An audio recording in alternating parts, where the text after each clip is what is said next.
السلام عليكم ورحمة الله وبركاته. أنا محمد مصطفى، والنهاردة هنعرض أشهر المشاكل اللي بتظهر في الماتيريالز لما تخرج موديل من بلندر ليونيتي. خليكم معايا. أول حاجة، احنا دلوقتي عندنا موديل على بلندر. هو الموديل عبارة عن يو في سفير عادي. حلو. اليو في سفير ديت أنا قسمتها 3 أجزاء. يعني هي في نفس الموديل، بس ال3 أجزاء دول كل جزء محطوط له ماتيريال من 3. يا اما الماتيريال ديت بتاعت التايلز، يا اما الماتيريال بتاعت البريكس، يا اما الماتيريال بتاعت الاولد وول بلاسترد. تمام. الموديل دوت احنا هنعمل له اكسبورت، هنخرجه وندخله على يونيتي. دوت بروجكت فاضي في يونيتي، هندخل فيه الموديل اللي احنا عايزين نخرجه دوت. هنسلكت الموديل كده عادي، بعد كده نروح الفايل اكسبورت اف بي اكس على الديسكتوب، ونخرجه هنا بنفس الاسم دوت. اول حاجه عشان نتاكد ان الماتيريال خرجت مع الموديل، سواء تكستشر او الماتيريال نفسها، محتاجين ان احنا نختار هنا كوبي، وبعد كده ندوس على ديت. يعني ديت تبقى مقفوله ولا لا، هنخليها لونها ازرق كده، ونتاكد ان selected object موجوده. بعد كده ندوس export الفايل على الديسكتوب هنا. فانا هفتح يونيتي، هفتح يونيتي واحط الفايل هنا. تمام. ادي الموديل بتاعنا، مفيش عليه اي ماتيريالز. فاحنا اول حاجه هنعملها ان احنا نخرج الماتيريال بتاعته، بان احنا نخرج التكتشرز الاول، بعد كده نخرج الماتيريالز في نفس الفايل. كده التكستشرز خرجت، هنيجي نخرج الماتيريال في نفس الفايل. كده الماتيريالز كمان خرجت، ما بقوش يعني باكت جوه ال FBX. دلوقتي اول مشكله ظهرت معانا ان احنا لما نبص على بلندر هنلاقي ال3 ماتيريالز شغالين عادي، لكن اول ما دخلناه على يونيتي واحد بس اللي اشتغل، والاتنين التانيين ما اشتغلوش خالص. هنعمل ايه بقى في المشكله دي؟ الماتيريال الاولانيه اللي هي بتاعه التايلز ديت، لما نعمل لها سيلكت هنا ونبص في التاب بتاعه الشيدنج، هنلاقي ان هم عباره عن تكستشر 2 3 4 5. والخمسة دول متوصلين اصلا بالايه بالنود الاساسيه. فلما بتيجي تعمل اكسبورت للتكستشر ديت بتخرج معاك عادي، مفيش اي مشاكل. حتى هنا هتلاقي الايه التكستشر بتاعتها خرجت، والتكستشر التانية برضو اللي هي الرفنس بتاعتها خرجت من غير اي مشاكل. تيجي بقى للتكستشر بتاعة البريكس، هتلاقي واحدة بس اللي خرجت، وهي مش المين تكستشر. نيجي بقى نبص على الماتيريال بتاعة البريكس، هنلاقي في حاجة مختلفة، حاجة بسيطة أوي. إن النود مش متوصلة على طول بالمكان بتاعها في الايه في المين نود. وتيجي تبص برضو على التكشر الاساسيه، سواء الامبيانت او العاديه، هتلاقيهم متوصلين الاول بمالتبلاير، بعد كده متوصل بالنود الاساسيه. فاحنا هنعمل حاجه حلوه، احنا هنوصل النود ديت بالنود ديت دايركتلي كده. حلو. يا اما هنعمل كده يعني مع ديت ومع ديت برضو، اللي هي النورمال ممكن نوصلها على طول بالمكان بتاع النورمال. طبعا انت ممكن تكون مش ملاحظ فرق قوي هنا، بس هي النودز دي بتعمل شوية اختلافات، زي ان هي مثلا ممكن تزود بيها الفاليو بتاعت النورمال، او انك هنا لما تعمل المالتيبلاير ما بين الاتنين دول وتغير في الفاكتور، هتلاقي التكشر اتغيرت شوية. مش موضوعنا دلوقتي، اهم حاجة احنا هنوصل النود على طول دايركتلي، وهنيجي نعمل اكسبورت تاني.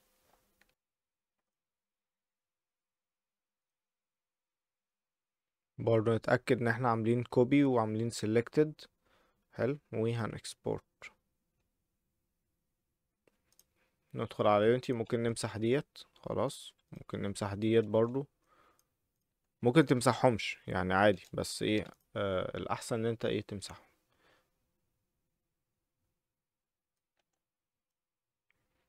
ندخلها هنا كده، ونعمل اكسبورت تاني للحاجة دي. بص خرجت ازاي، يعني المرة دي التكستشر خرجت مع الموديل. حلو. نيجي بقى للايه للماتيريال اللي تحت. يعني ليه الماتيريال اللي تحت ما اشتغلتش؟ نفس الكلام، بس الفرق بقى ان ايه، يعني هنا هي التكستشرز موجودين عادي، بس ايه محطوط لهم شوية اوبريشنز بعدها ان بيتضربوا في رقم ممكن تفتح تغمق فيهم وهكذا. فده مخليهم مش مقريين في يونيتي، فاحنا لما وصلناهم دايركتلي اتقروا. تيجي بقى للماتيريال اللي هي اللي تحت خالص ديت. الماتيريال ديت بقى مش تكستشر، ديت بروسيجرال. فديت ليها موضوع تاني، مش هتخرج على يونيتي لان هي مفيش تكستشر اصلا تخرجها من هنا وتدخلها على يونيتي. فهنا نحتاج نعمل حاجة اسمها بيكنج للماتيريال. انا مش هدخل في التفاصيل قوي بتاعه الشرح بتاع البيكنج شغال ازاي وكده، بس هحاول اعمل لها بيك بشكل سريع، وانت امشي على الخطوات اللي انا عملتها واعمل زيها. وهحاول اسيب لكم لينك تحت الفيديو تاني بيشرحها بالتفصيل عشان ايه تبقوا فاهمينها احسن يعني. هسلكت كل ايه الماتيريال ديت كده. حلو. و وسع بتاعت ديت اليو في اديتور. بعد كده هعمل يو في انراب، اختار مثلا كيوب بحيث انها تصغر. بعد كده هنعمل سمارت يو في بروجكت، خلي ديت مثلا 1/10. دوس اوكي. كده عملت لها يو في انراب. طبعا الماتيريال نفسها ما اتغيرتش، يعني مهما حتى عملت تعمل سكيل اب او داون مفيش حاجة حصلت انها اتغيرت يعني. هنعمل ايه تاني بعد كده؟ هنعمل تكستشر جديدة، يعني هنجيب الايمج اديتور، نعمل نيو، هنسميها baked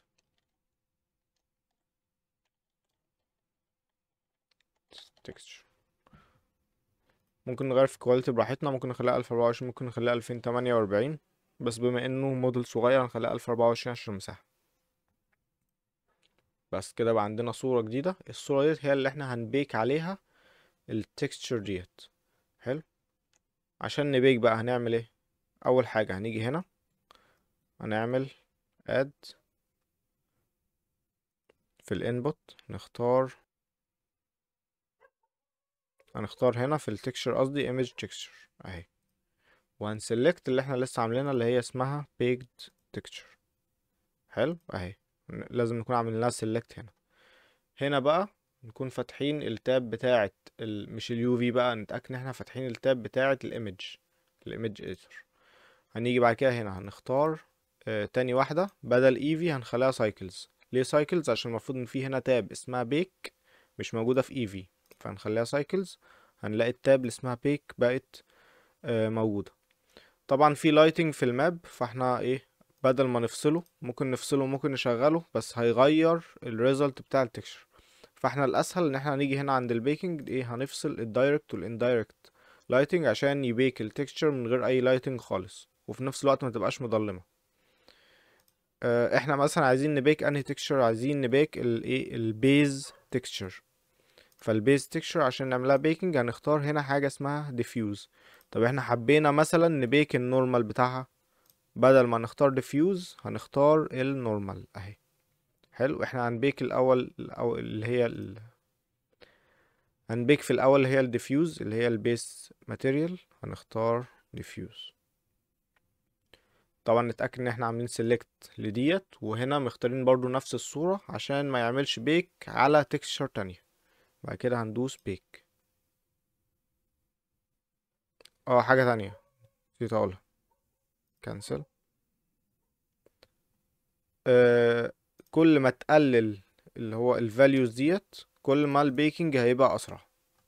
فاحنا كده انا قللتهم، بعد كده هنيجي نبيك تاني فهيبيك اسرع بكتير.